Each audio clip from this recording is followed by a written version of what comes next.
Today, we're going to just share an important conversation because a lot of people have been asking about the world and their own stressors going on in their bodies and their being. Especially, there's an eclipse and there's just all these planets are retrograde and, it scares New Agers when that happens. Sometimes you just wish you were dense again, and not sensitive like this. But these things happen and it's just so imperative, so important, so crucial that we remember the concept of courage under fire. And first, let me say this, that some people assume that faith and courage are the same. Well, faith and trust are sort of internal feelings. Courage is the outer actions, the manifestation. But the internal is faith and trust.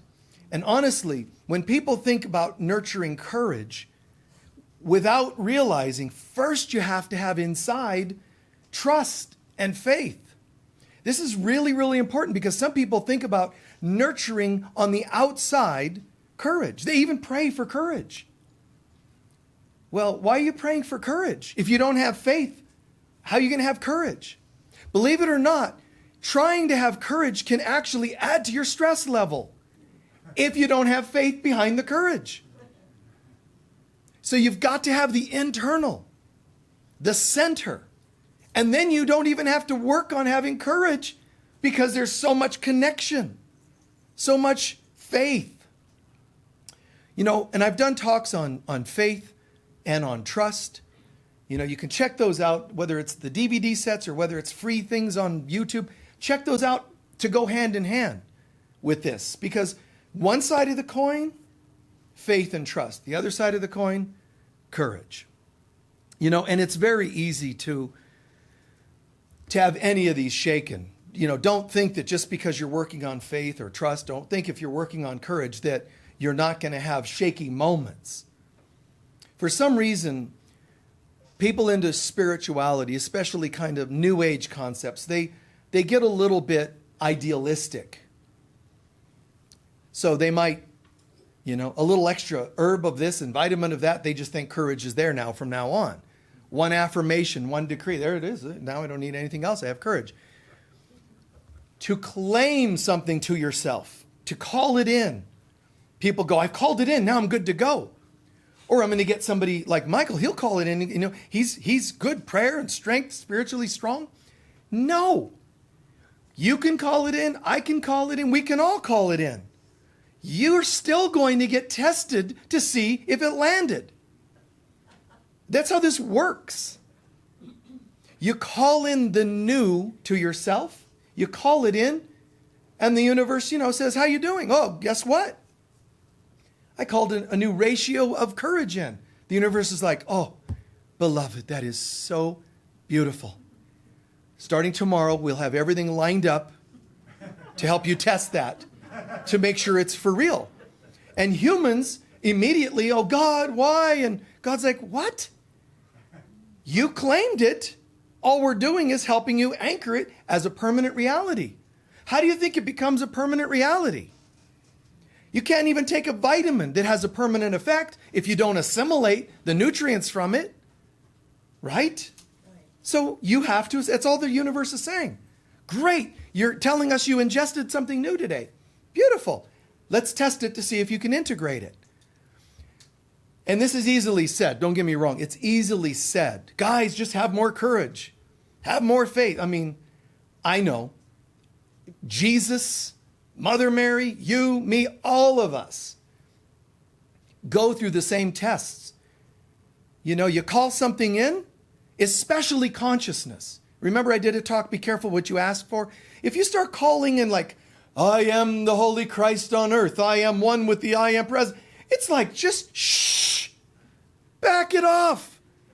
If you want to play it safe, you better be quiet. If you don't want tests, because, the universe is going to go, and so it is. You claim I am the embodiment of patience. Here comes tests of patience. So it's kind of fun. You'll have kids, it's like, The universe is going to go, oops, it's blue, or whatever that little test thing says. So it's going to tell you're going to have children. And then people panic. It's so weird, and I do too at times, but it's so weird that we say, I'm ready for this, and we're ready, heaven on earth, and we gather, even from fundamental Christians to Buddhists to you and me, even people that don't believe in God, are sometimes asking the world or themselves or life people for a better world. How do you get the better world without letting go of the other one? So this is that bipolarness of human beings. They just keep vacillating and swinging on this pole. We want changes. Wait. No, not that. Nor that, nor that, nor that. Just this, and only when I want it. And only as much as I want it. But there's 8 billion of us. So who gets to make the final call?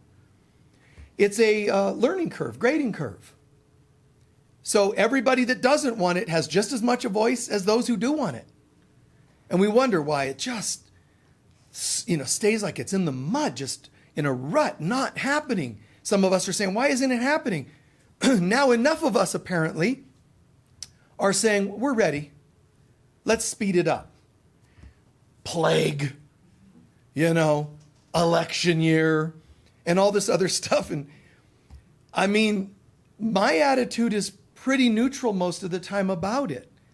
I'm looking at it going, well, yeah, I kind of predicted all these things were coming, and they've come. Does that mean it doesn't bother me at all? Yeah, it still bothers me that this stuff happens, even though not only am I, like you, asking for betterment and change of the world, which means the other stuff's got to go, but I even predicted it all. And still, it hurts to see people hurting. It still hurts to see people scared. It's still, because a year ago when I'm saying this is what's coming next year, boom, boom, boom, and I name these things, it's one thing to see it coming, it's another to feel it when it arrives. It's almost like your child going to college and you're talking all excited, helping them pick a college or whatever kinds of things, a new job or whatever it is, moving from town to town. Oh man, we're going to move next year. Talking about what will happen next year is different from feeling it when it arrives. So, I too go, wow, there's a heaviness to all this. And literally a heavy vibe to it, an intense vibe to it. So I recommend courage under fire. How? Don't pray for courage. Pray for faith. Pray for an increase in your own faith and trust. Remember this, though.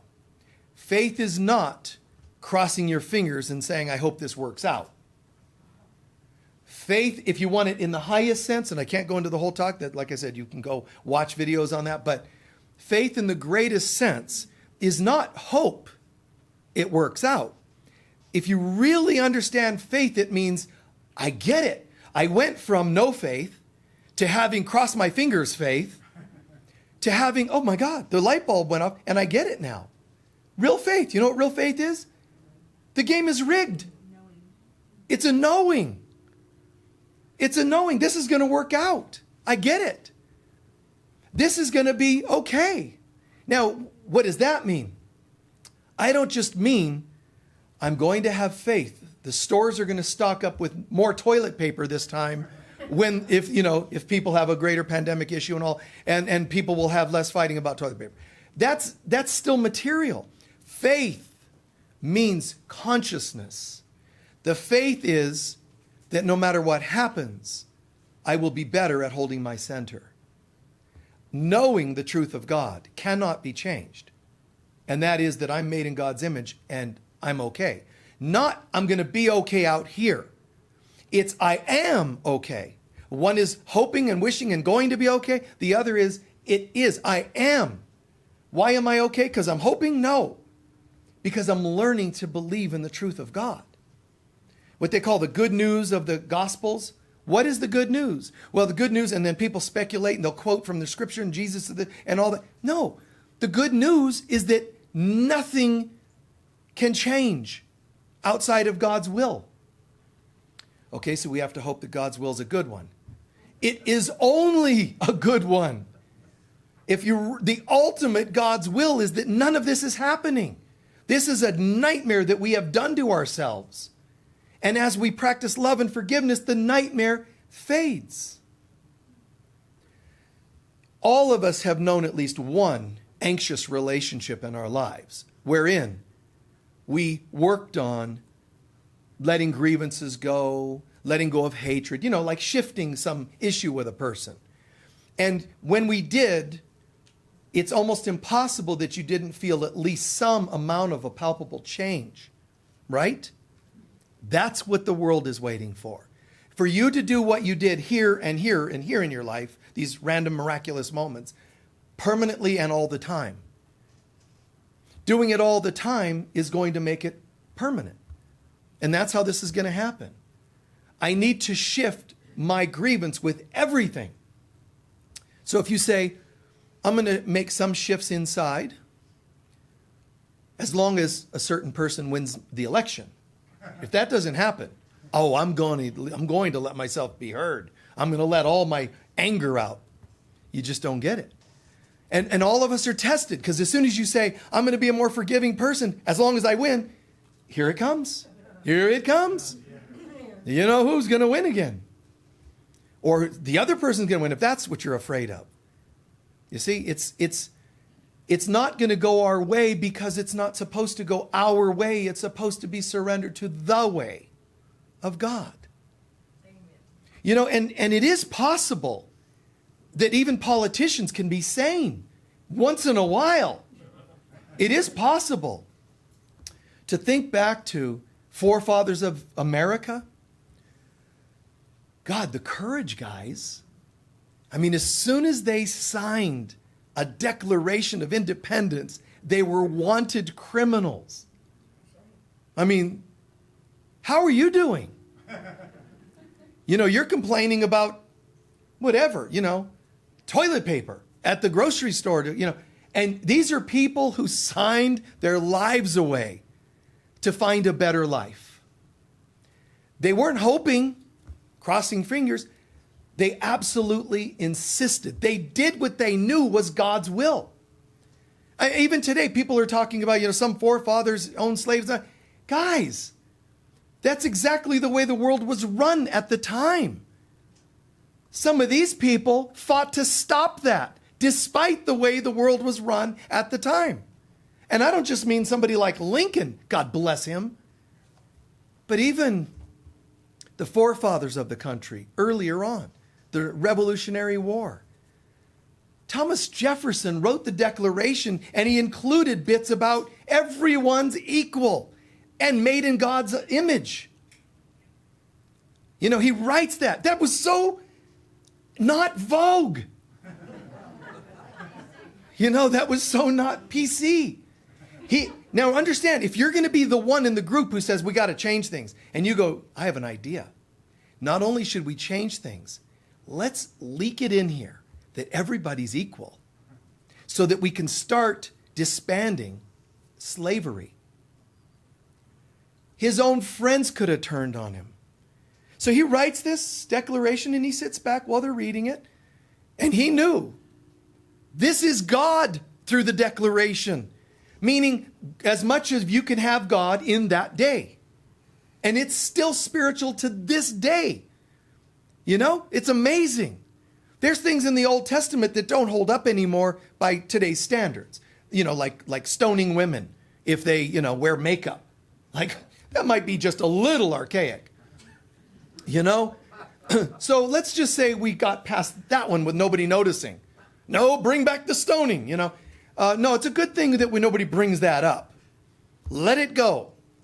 So slavery comes up and it's like, let it go. Drop it. Find a way to plant it in people's heads. No. So he writes it in this spiritual document. His friends are reading it. People like Franklin. Franklin was very worldly wise, but he didn't have the spiritual depth Thomas Jefferson had. So, it was interesting because, Franklin's like, it wasn't just these things are self-evident, which is a brilliant statement.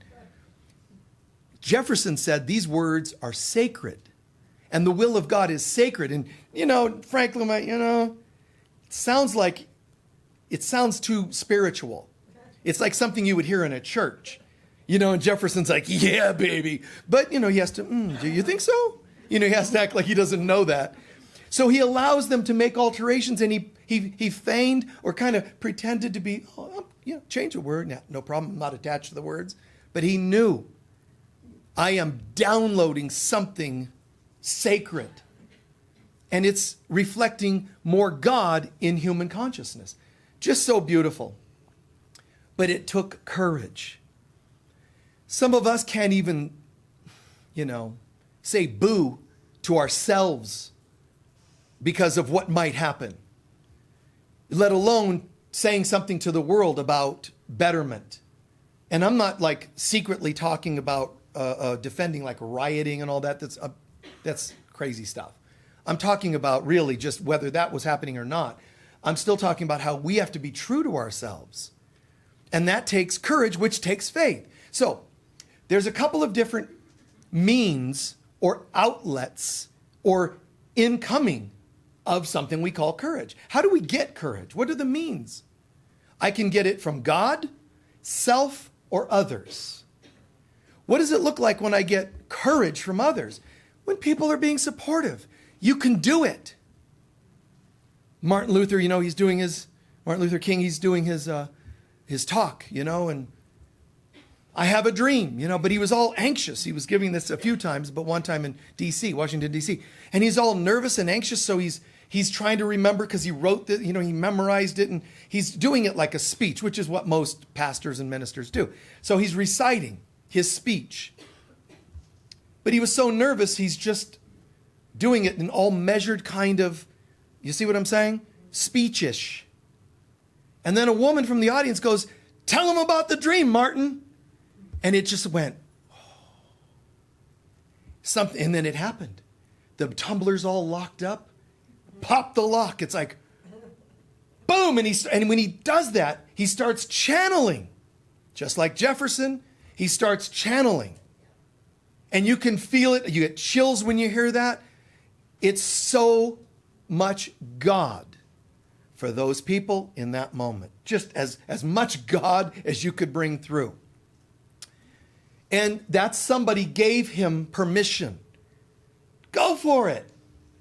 So you guys can give me permission. We can give you permission. That's one seeming source of courage. The second source is we can give ourselves permission. But a lot of people will do this and depend on others' people's support or depend on their own skills. I have courage to go in and play this game today. It's the Super Bowl or it's some whatever, big deal. And I'm going to do it because I'm good. I'm skilled. But you're still relying on you. Is that bad? No. I said there's three means. It's just one of them. You can get that courage from others. Good. From yourself. That's good. Or from God. If you get it from God, God's not going to say yes to courage. God will say yes to faith. Otherwise, God would be simply massaging the outside of yourself with this thing like, you can do it. God's going to say, I don't want to talk you into it, which is a false courage. I want you to know it. And that's have faith in who I am, God, and who you are. And then it lands. So the ideal thing is not one of those. The ideal thing is a chronology, and it's backwards from what I just said. Others, self, God, no. God, grant me the faith, the clarity. Grant me the vision. Help me see this differently. And as that starts shifting, the middle of those three, you start to feel a shift and more courageous within yourself. See, so the others would have to be done by like inflating a person's courage. This one becomes very Zen-like. You're plugged in, you feel a fullness, and then comes yourself, So God, and then you start to feel that fullness, and then my cup runneth over. I don't even need others to support me. But if they do, the great. You see what I'm saying? The difference? So it's great that we support each other. But when you do support a person, let's say you have a person who's kind of struggling, be sure to remember to tell them, I can only give you so much. The way a good dad or mom would do. Honey, I can only give you so much. I know you can do this, but you have to believe it. You see? Because when you don't give them enough, they're going to blame you for not giving them enough. So that's creating codependence. If I am your only support system and you come to me to inflate, I know you can do it. And then they call again the next day. I know, no, honey, I know you can do it. The next day. And one day you go, I don't have time today. Oh, I thought you were going to be there for me. See, you potentially accidentally allowed or encouraged codependence. What you should have been saying all along, I'm here to tell you you can. What have you done when we hung up the phone yesterday? Did you call in greater faith? Did you heal your wounds that stood between you and courage? Well, what wounds? What do you mean? Oh, did you? Well, okay, let's do some work. And you help them look inside. And some of them are going to say, I don't want to look at my issues. I just want you to tell me everything's perfect. And if it's not, I'm going to call you again tomorrow. You got to say, honey, I love you, but no. I want you to gain all that you're coming to me for. I want you to become. Jesus himself told his apostles, guys, I know you're scared. I'm leaving soon. No, please don't. He's like, no, it's not going to happen, guys. I'm going.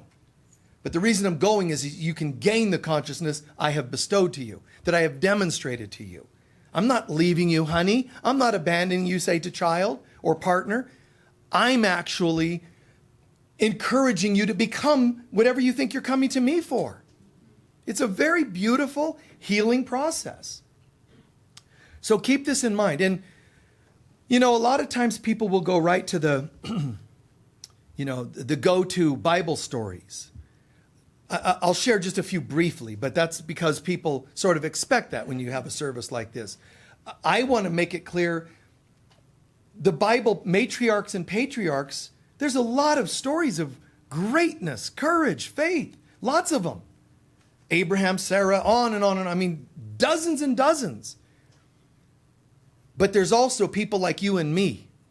Do not think that it's only the patriarchs or the prophets of the Bible. They're still human beings that did, you could say, supernatural things, but why? How? Because they decided to be extraordinary instead of ordinary. Anybody can go, I'm scared. But the extraordinary would be, I'm scared and I'm going to do it anyway. And the way I treat myself in these things, usually I just try to do it before I think about it too much.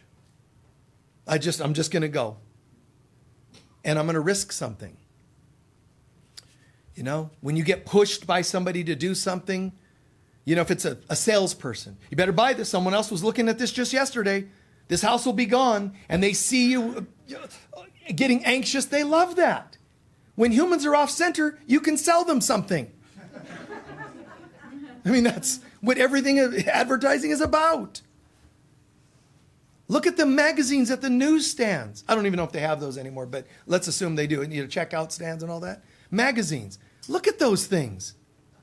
These magazines that say, 10 things your partner doesn't do for you. People are like, oh, that might be me. I should read that. No, actually, you shouldn't.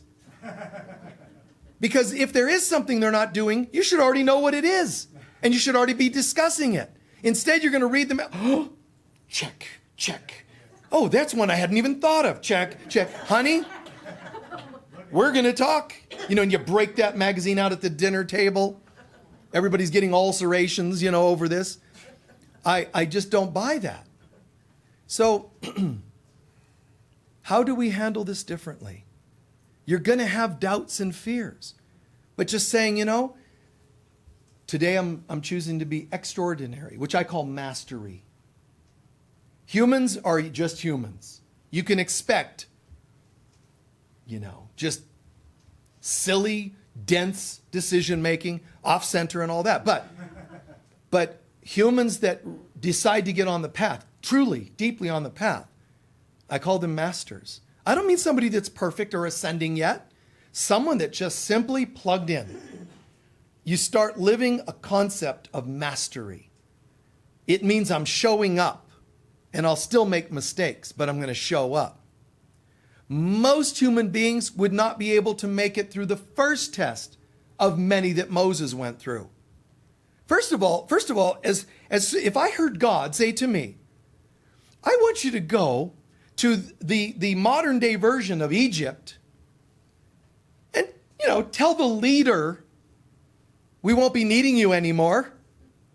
Like saying, Unity of Sedona is going to secede from the Union and have our own little nation here. You're going to be killed soon. You don't go to the Pharaoh. It's not even like he was fair. That's not where he got the name Pharaoh. You were only going to be killed. And most of us could not have gotten through one test of Moses, let alone through all of them. Imagine that. I want you to go to the Pharaoh. Pharaoh, by the way, has these slaves, millions. And you're going to go to the Pharaoh and say, listen, your workforce that builds your country? I decided they're going to retire today. I'll take them all with me, by the way. There's no way. There's no way anybody's going to allow that. Even in a more modern day, where you have more rights, supposedly, that's not going to happen. Moses, God, anybody through the Bible, King David, how many people, and I don't just mean literally fighting an adversary. The old days, it was about fighting and killing the adversary. We're supposed to see these as metaphors now. Who is your adversary? Your ego, ultimately. Can you go, well, the ego's too tough. Yeah, so what did King David teach you about that? This is bizarre. Soldiers were going up against Goliath, and there was a Goliath. There was a time when there were still residual beings that were super-sized. So Goliath, huge, and a warrior. So, Saul is, who are we going to get to go up to? And they try this guy, he gets wiped out. Nobody wants to even try. There's no beating this person. They're just too great, too big and bad. And this kid, I'll do it. It's like, what? There's no chance. So whether it's really David and Goliath or whether it's you and your divorce, you and an ailment, David didn't say yes only because he could beat Goliath. He did it because it was the right thing to do. So it doesn't matter if you defeat your illness or you come out such and such in your divorce. It's that you even have the courage to do it, because courage is founded on faith, and faith is a knowing that you're okay, not I'm okay if I win. You just do it because it's right. And I've done that many times in my life where I thought, man, if I'd have thought about this, I probably wouldn't be doing it, but I just did it. Friends that were in a state of danger or people that needed some place to live, I've always just done my best to be there.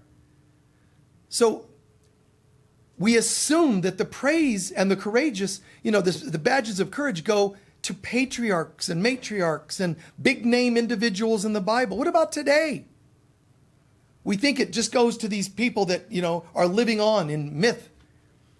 Somebody like Davy Crockett, more modern, closer to our time than ancient Israel. What is Davy Crockett? Why are we listening about Davy Crockett? And because he could have left the Alamo. Do you understand? He could have left. And he said, you know what? If they charge the gates, we're going to lose. It's not like maybe if I'm here, we can win. You're not going to win. He knew he was going to die. And he said, let it rip. Let's go. That's just crazy beautiful. Courage. If I stay, there's more of a statement that we're making. That's what he felt at the time. This is the right thing to do. Sure, these people, the majority of them are all going to be killed anyway. But the statement is almost like saying, but why would we let them go to their death not thinking that anybody cared? That's the profound sentence right there. The great few that went through the dark ages into homes during the plague to take care of human beings. Shh, man, that's just amazing. You know, people that'll say, you know, this is needed. This is what we have to do. Post Hiroshima. Don't go into Hiroshima. It's radioactive. You know what? There's people in there. Somebody's got to go pick them up and get them out of there. You know, who's it going to be? And it's not who survives physically. It's you're making a statement. Courage is making a statement that comes from something deep. But courage is making a statement. They cannot go to the grave not knowing someone cared. Because that's the whole point. Someone does care. And if I demonstrate that, it's just a metaphor that God cares. So let me be a spokesperson for God today. That's what it's like doing. Men, women, children, everybody has an opportunity to do that. You know, if you're a kid and you stick up for some underdog, the bullies come after you next. When I was in 8th grade, there was this kid that moved across the street from me. And I recognized him at school, but people were teasing him. You know, I lived in Southern California, and oh, poor kid, man. He's from the Midwest. And it was like, he came to school, no offense if you dressed like this, I'm just saying. Southern California, you weren't going to do well. Plaid pants and wingtip shoes. I mean, I didn't even know what wingtip shoes were. I wouldn't go to a wedding wearing wingtip shoes, you know, because this is Southern Cal. Everybody's, you know, kind of cool, right? And this poor guy, you know, is wearing, you know, and dressed a certain conservative kind of a look. And some kids started picking on him. I'm like, oh God, any reputation at all that I may have had that would have been even remotely decent is going to go today, because I'm going to go stand by him and tell these guys back off. You know, and there's plenty of them. They could thump us, and I'm like, but we die together. You know, my attitude was, it's what I've got to do. To an 8th grade mind, it was what I could do. And it's the right thing to do. And we became good friends, you know, at some, you know, over the next months. But it's just the right thing to do. You never want to hate the bullies that were picking on him and make him a victim and them victimizers. That's actually not the right mentality. Just what's the next right thing to do right here? Sometimes to the bullies, it's actually right to let them know. You can do this, but it might hurt a little. You see? It's okay. Sometimes just to show backbone. Oh yeah, you know, there's 6 of you and 2 of us. But which one of you am I going to hit on my way to the ground? Whoever it is, it might hurt a bit. Are you guys willing to take the risk that it's you? I'm not saying I knew that and said those kinds of things as a kid. It's conveyed. People know it when they just see someone not become terrified and give in to the terror. You've got to say, it's okay. If you're in a ward when you're passing away in a hospital and you see some child wheeled into the same ward with the same illness, do you want them to only see your fear and suffering? Or can you let them know, no matter what happens to you, look, I still dance. You know, I still have fun. But you have more than I do of this, I know. And don't let them see that you're collapsing inside. You see what I'm saying with all that? You know, in a way, it's just like saying, to fear. No to the ego. And these great, you know, patriarchs, Jonah, you know, like I said, Jonah, just, God's telling him, you have to go and tell this place to clean up their act. You got to go and speak up. Jonah's like, no. Yeah, you really do. So Jonah's like, okay, fine, tomorrow. Oh, I'm feeling kind of tired. It's night. God's probably going to go to sleep at some point, you know. Laying down, you know, then nobody's looking. Boom, he splits. And as the story goes, you know, he's on a ship, the boat gets rocked and blows him overboard, and he gets eaten by a whale, and then he's spit back out. It wasn't actually a whale, but something. And he was released back to the shore, and the people are like, we saw this happen. How is it you've come back? Because God's giving me another chance at courage, which comes from faith. A really trippy story, Gideon. God, that's a trippy one. Gideon's like, he's communing with God. He's hearing and feeling God's presence. Really nice. That's really nice. And then one day he's going, but God, I really feel close to you, but there are a couple of tribes, nations, tens of thousands of men are beating up on us all the time, Israel. And God says, what would you like to do? I want to get rid of them. I want to protect the Israelites. In other words, he's doing like Jefferson and others. I want to fix this. There's no reason people should live in fear. And God said, all right. And God says, well, how I need you to know that I'll take care of it. And Gideon's like, no, you got to prove, man. Not a wise thing, but, trying to test God. So he says, well, I'm going to ask you to prove something to me about, he uses bread as an example, this manifestation of bread and all, and that happens. Not good enough. Okay, I'm gonna lay a cloth here, a fleece, and the desert's dry. Soak the fleece overnight while I sleep. He wakes up, it's soaked. Wow. Dry the fleece and make the ground wet. And for God, it's like, these humans. Fine. Now he does that and it works. Then he's like, okay, what else can we? He's testing, but those tests, by the way, were the 4 lower chakras. It was earth, bread, water, the wet fleece, drying the fleece, fire, and then air. Now, what's the air test? Because this is all totally connected. There's metaphysics is plugged into all these stories that nobody talks about, but it's there. So he says, okay, fine. Here's what we're going to do. You're going to fight the bad guys. Well, what do you mean? We've only got a few thousand of us. They have tens of thousands. And God says to him, not only are you not going to use 10,000 against a few thousand against 10,000s, tens of thousands, I actually don't want you to use them. All your guys, tell a bunch of them to go home. Anybody that's afraid, which is a lot of them, you can split. You can go home because this is going to get nasty. And a bunch of them go home. Still, he's got, some thousands still. All right. God says the remaining, I want you to ask him to go to the river and drink some water. So the men all go down to the river and they drink some water.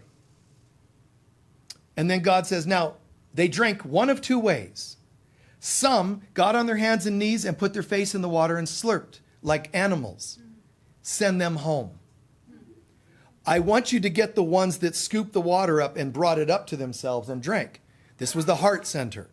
But it was also, he's calling on discerning which ones are of the higher mind. Ones that think instead of just come from a primitive place. They've almost, you can think their minds thought a little higher. You see what I'm saying with that? I want them. Well, he only had 300 left. So 300 against tens of thousands. Oh, no problem. See? But right now, through all these other tests, even though God didn't need to dry the fleece and wet the fleece, God was trying to nurture his faith so that he would have what? Courage. So what is God doing with you in any way, shape, or form to test your faith and nurture courage? And it's not always easy, faith or courage development. You could have certain traumas from your past that it really pushes buttons. You could have a hypersensitive nervous system that's not going to handle this well. You could have failures that, from things you've tried before. All kinds of things that could make this challenging. But with the Gideon story, God said, well, you only got 300 guys. So what I want you to do is I want you get the guys to have a torch and a trumpet and an empty canister jar. And then have them go sneak into the camp at night. And then at a certain point, smash the canisters, making a loud boom kind of crash sound. Then blast the trumpets and start waving the torches and yelling. So they started doing it. See, now even that would have been like, is it okay if I just wait over here? And you guys do that? How tempting that would have been. So they go, and yelling, and this is tens of thousands of soldiers in these tents. Woke up, didn't know what was happening, thought they were being invaded by thousands and thousands of enemy soldiers. They all ran through the night, couldn't tell who was what, and they're half asleep. They're flailing their swords around. They killed most of themselves. The Israelites are just, and the other guys, getting all, and they're killing themselves. And some lived and ran away. They didn't even have to kill anyone. You don't have to actually do as much as you think you have to do to still come out okay in life. So this was brilliant. And when people talk about that story, ministers and pastors and so on, I don't think that they really understand that also what was happening was that night, all of the enemy soldiers that were sleeping were being given a dream that was helping them, causing them to be a little more disoriented when they woke up in a startle. But that's another story. So you have Gideon. And of course, Jesus. Oh my God, the faith and the courage. Mother Mary. There are patriarchs and matriarchs in the Bible. I'm not elaborating on all their stories. I'm just using those as examples. And one of them, which I've shared the story of her before, Thekla, people don't even know of her. It's like the strangest thing. If you ask in a room of people that are Bible students or whatever, how many of you heard of Thekla? I mean, it might be 5 in 5,000. Almost nobody knows who that is. And I'm not going to go into the story because I shared it in a talk before, but long story short, this is a person who was trying to go to Paul, apostle, an after Jesus apostle, but apostle.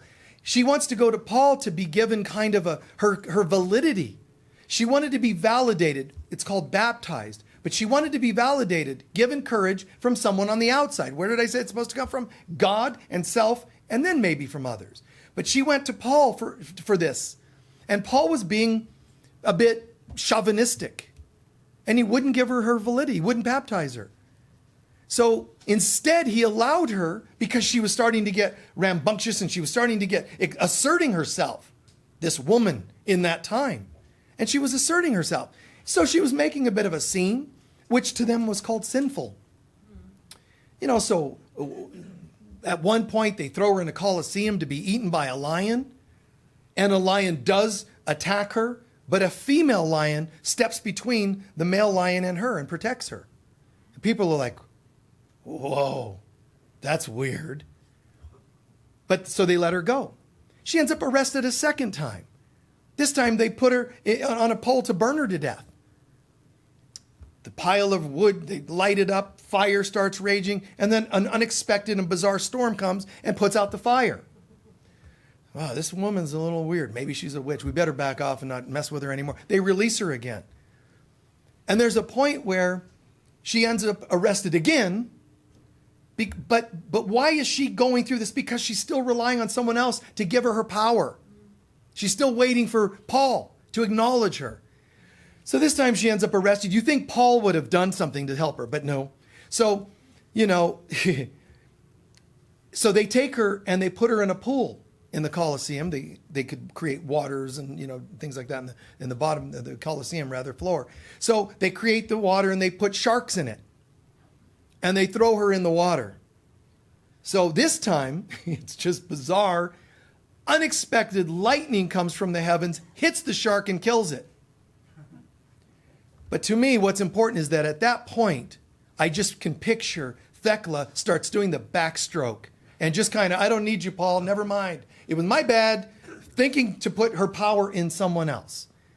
So she becomes a really great example of don't expect it from others. Not because others are bad.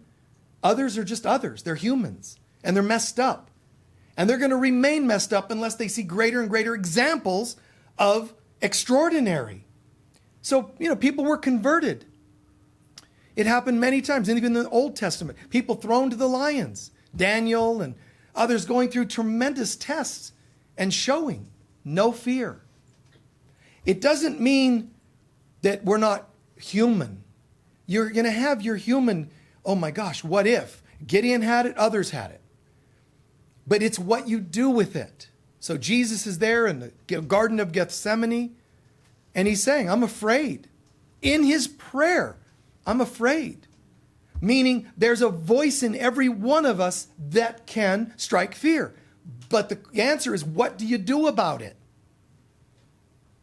The question, what are you going to do about the fear? See, if you think you're not supposed to have fear, do you understand what's going to happen when you do? Your ego's going to go, aha, see that? You're afraid. You better watch out. Because if you're afraid, it proves that this thing against you is bigger than you. So watch out, this is coming. See, your ego's going to inflate even the slightest spark of fear into a fire. Just wet your forest with enough of the waters, so to speak, of life, of God. And when the ego tries to ignite a fire, it can't do anything. It can't burn inside. Don't leave yourself so parched and you won't burn. So as I'm coming to a close, I'm saying that in the Old Testament, we called these people prophets. Matriarchs, patriarchs, prophets, all these, big terms. But really, they're light workers. And you're a light worker today, but they're passing their tests a bit more. Pass yours. And you might think, okay, well, you don't have to think like, oh, I better prepare myself and go out looking for major big tests. They'll come to you. But what am I saying? Should you attract them? No, guys. You can't attract anything that isn't already you. You just focus on your connection to your true self. And I'm not going to say when tests come. I'm going to say if. And you keep an open mind. Hey, you know what? If a test comes, it doesn't matter. It's a test. And I'm going to remember that. So that I remember that I have a choice in whether I succumb to my test or not. You can also pass your tests. Please nurture faith to pass your tests in life. Secondly, please awaken that in yourself. Every time you have been victorious, give yourself some credit and know that you've got greater courage than you once did. Third, also allow other people to support you with more courage. Don't do it backwards. The codependence isn't wise. So, in closing, here's an example, because I'm saying be a light worker. It's enough. Don't compare to patriarchs. All they are is light workers that we're reading about. And some of them failed their tests several times before becoming victorious. But man, when they became victorious, they've achieved inside something permanent. But even on the outside, they're rewarded. So don't buy into the light workers aren't allowed to have things. It's just get the consciousness first and you can have anything. So a quick story that's coming. You remember this song from the 70s. Benny Mardones, I think was his name. It's called Into the Light. And you might remember the chorus. It was, if I could fly, I'd pick you up and take you into the night. Remember that song? If I could fly, I'd pick you up and take you into the night. Right? And show you a love that you've never seen. That tune. That guy was living in an apartment and low finances. Across the hall was a family that was struggling with poverty. And it was 3 young children, 16, 15, 14 or thereabouts. And so they were young teens. And the mom wasn't available much, and then the dad was there, but no money. So they were really struggling. And yet he was saying, and yet he really felt for this family, and he didn't know how to help them. The actual singer and author of that song, composer of that song. So one day he finds out, the knock on the door, and the kids are all crying. Dad left. He came into some money and split. So these kids are terrified. So he says, oh my God, I got to do something to help them. He tells the girl, 16 years old, she's just 16 years old. That's how the song starts. And he says, if you'll walk my dog each day, I'll give you $50 a month. That's all he could afford. And her brother, if you, I forget, clean up the house or whatever, I'm going to give you $20 a month. So he found a way to give them some money to get by on. All right. So soon after that, he's sitting in his room with his friend, and his friends, they're trying to compose some music, and so his friend comes up with this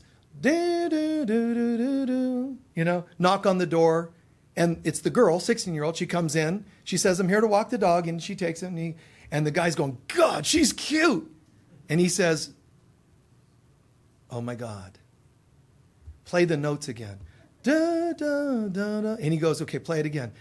And he starts playing it. She is only 16. Leave her alone, they said. It's because he said to his friend, leave her alone. She's 16. He was protecting her, right? And then the song lyrics are along the lines of separated by fools who don't know what love is yet. What he was talking about is her father leaving. So the next verse is like, it's like having a dream where nobody has a heart. All right? Then it's like having it all and watching it fall apart. What he's saying is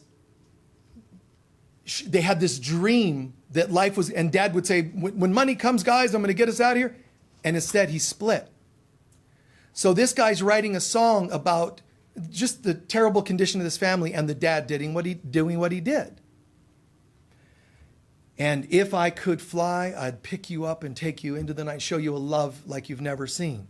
So in one regard, he was putting it in a romantic context, but not in any strange kind of relationship with the girl who's 10 years younger and underage. But instead, he's making it kind of just this beautiful love story. But in fact, he's talking to human beings. I want to help these people. Well, the song becomes a big hit. And then he's doing this, I think, a talk show or something.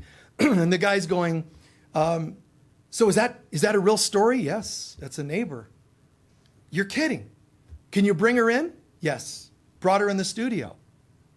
When he did, a family saw her on the show. And the son of a very wealthy family fell in love with her. And she with him. They grew older, they got married, and she became practically a princess in another country. I think it was Puerto Rico. This wealthy family.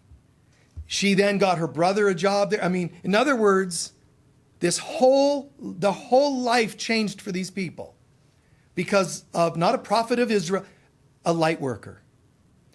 And he didn't even know he's a light worker. It's a human being who said, this is not okay. What can I do to help? A few dollars, just as all he could give them. But then it clicked. Brought her on a show, someone sees her, and it's just, to me, it's so beautiful. But it's someone just doing the next right thing. And it may not go exactly like that each time we do something. It doesn't matter. Do it anyway. Making a difference in people's lives. Courage under fire. Show them your ability to give them courage. Right? And he said, I remember he said, the guy passed away, I think, in the last couple of years. Two things I remember him saying, though. One, he said, and to this day, every year she sends me a Christmas card and says, you changed my life. Perfect, man. But I did see, in like his last interview, there was a part of him that said, he goes, I have to admit, there's times when I'm really grateful. He says, I have Parkinson's. And so he says, there's days I wake up and wonder, is this going to be a good day or a Parkinson's day? That's how he put it. And he said, so there are days, and he said, and sometimes I'm praying and I say, God, I would love it if I could just know that I somehow made a difference in this life. And I thought, wow. Right now, wherever his soul is, my telling this story to thousands of people, online and some here, right? To thousands of people, every bit of wow that you felt becomes another wing and another feather added to the wings that lift him up higher. Wherever he is to this day, that story is making a difference in that dude's life. Wherever he is, it lifts him higher. So we can doubt ourselves. Did we make a difference? Really, did I pass my test? And if not, let me try again. But the difference you can make in the lives of other people, oh my God. He could have just said, I'm broke too. Courage under fire. Let me give you guys some money. Let me do what I can. And oh my God, that song. And one last thing, that song. He recorded that song, and at the end, he just does all this kind of free flow, chant, just singing these notes. And when they done recording another miracle, it took them like only 2 or 3 takes. Not 2 or 3 weeks, 2 or 3 takes. And the producer said, done. He's going, I don't know how you, he goes, no, I should improve. No, he goes, it's perfect. He goes, okay, well, we have to at least now replace my voice at the end where I'm just kind of doing this painful whatever. He goes, I have an idea. I want to do a saxophone. And the guy goes, there's not going to be any saxophone in this song. Your voice did it. Don't you hear it? And if you go and listen to that, you can feel the chills. He was making the sounds himself of all the pain and love at the same time. And then he was assuming it's supposed to be an instrument. He was just giving the sax the notes he wants. And thank God the producer got it. Said, oh my God, there's magic there. Magic comes from us having courage under fire. Please take a few centering breaths.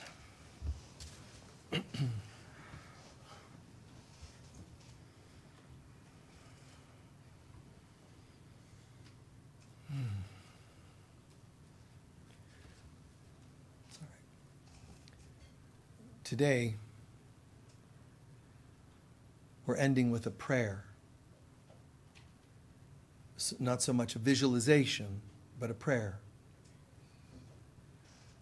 So we call in this moment your presence, Father, Mother, God. We ask to find the way to integrate what we've learned or heard today. On this day, Father, Mother, God, instead of asking for courage, we'll ask for faith and then courage.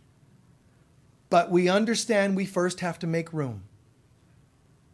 So in this moment, on your altar, which is really our heart center, we put all of our lack of faith, not just in God, but in each other. Every time we've doubted the divine presence in each other because we let their behaviors make us think it took away their divinity, to doubt their divinity. Every time we doubted and had a lack of faith in ourselves, doubted our own ability to be and become the living light of God. All such doubts, no mas, no more, onto the altar they go. All such unbelief. And it's not even a fight to make it go. It's the truth of God. The truth of God. That I am as God created me. I'm not hoping that others are the light of God. I absolutely know we are the light of God. We are the light presence of God. Sometimes deep inside, sometimes not easily seen. It's still there, and that's why we're calling it faith. Faith in divine presence, things unseen, such as divine presence. But we choose to affirm its presence in our lives and in each other. And we also choose to affirm that all else simply falls away, like parting the Red Sea. All else falls away, not with effort, because we're allowing it to. We're allowing ourselves to be the beauty of God. Now I ask, Holy Spirit of God, give me not only the faith to know this, but the courage to live it. Show me how to truly know, which results in courage, who I am and who others are. We all have the ability to transform our lives. We all have the ability to live and experience miracles. This is not hoping. This is willing, choosing. Praise you, praise God, and praise God within myself and all others. Praise be that God is, as it's always promised to be, perfect love, peace, joy, and abundance. And so it is. Thank you.